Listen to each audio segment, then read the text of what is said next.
In a faraway kingdom, nestled at the base of a grand and towering mountain, there lived a kind and wise queen, beloved by her people. The kingdom was a serene place, rich with emerald forests, flowing rivers, and golden fields. The most famous feature of this land, however, was its magnificent meadows, which bloomed in wild colors every spring, filling the air with fragrant perfumes.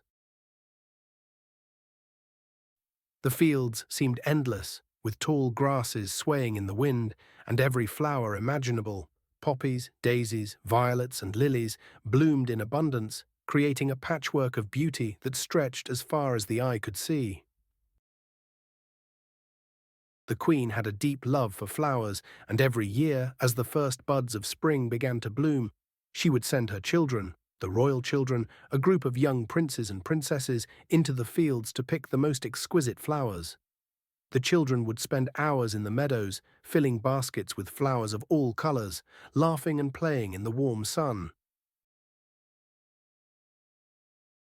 But there was one part of the kingdom that even the queen had never explored: the high, mist-covered mountain that loomed in the distance. It was said that the mountain was enchanted and that no one had ever reached its summit, as a mysterious fog would appear whenever anyone tried to ascend. The queen often warned her children to stay away from the mountain, for it was shrouded in mystery, and many believed that strange magic lay hidden there. One bright spring day, as the royal children were picking flowers in the meadow near the base of the mountain, the youngest princess, a curious and adventurous girl named Elara, wandered farther than the others. She was drawn to a strange glowing flower she saw growing just beyond the meadow's edge. It seemed to shimmer with light, as if it were calling to her. Without thinking, Elara crossed into the shadow of the mountain and began to climb. As Elara ventured deeper into the mountain's wild terrain, the air grew cooler, and the once sunny sky turned to a soft grey. The enchanted fog began to swirl around her, but the glowing flower seemed to guide her onward, its light glowing brighter with each step. Eventually she reached a hidden valley at the mountain's peak, where a magnificent castle stood, surrounded by fields of flowers more beautiful than any she had ever seen. At the center of the valley there stood an ancient and gracious queen, draped in flowing robes made of flowers. Her crown was woven from the finest petals, and her hair cascaded like a waterfall of blossoms. This was the Mountain Queen, a mysterious figure said to protect the magical flowers that grew only in this enchanted land.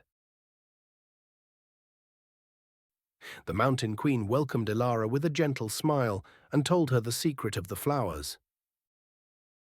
"These flowers are not ordinary blooms," she explained. "They have the power to heal, to grant peace, and to bring joy to those who possess them. But they are also very precious, and only those with pure hearts may find them." Elara, enchanted by the beauty of the flowers and the kindness of the Mountain Queen, asked if she could bring some back to her mother, the Queen of the Kingdom. The Mountain Queen agreed, but warned her, "Only a single flower will suffice, for too many flowers from here would upset the balance of the land." Elara returned to the meadow, her heart full of wonder and with a single glowing flower in her hand.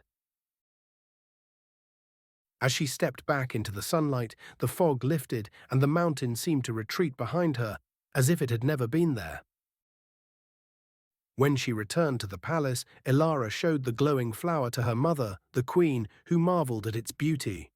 Elara told her the story of the Mountain Queen and the enchanted flowers, and the two queens, Mother and Mountain, spoke of the wisdom of nature and the importance of respecting the balance of the world. From that day on, the royal children would still pick flowers in the meadows, but they did so with a new understanding of the delicate beauty of the world. The queen no longer feared the mountain, for she knew that its magic was kind and that it would protect the land as long as it was respected. And so the kingdom flourished, with flowers blooming in abundance, and the children continued to gather the gifts of nature, always remembering the lesson of the Mountain Queen and the magic that lay hidden in the world around them.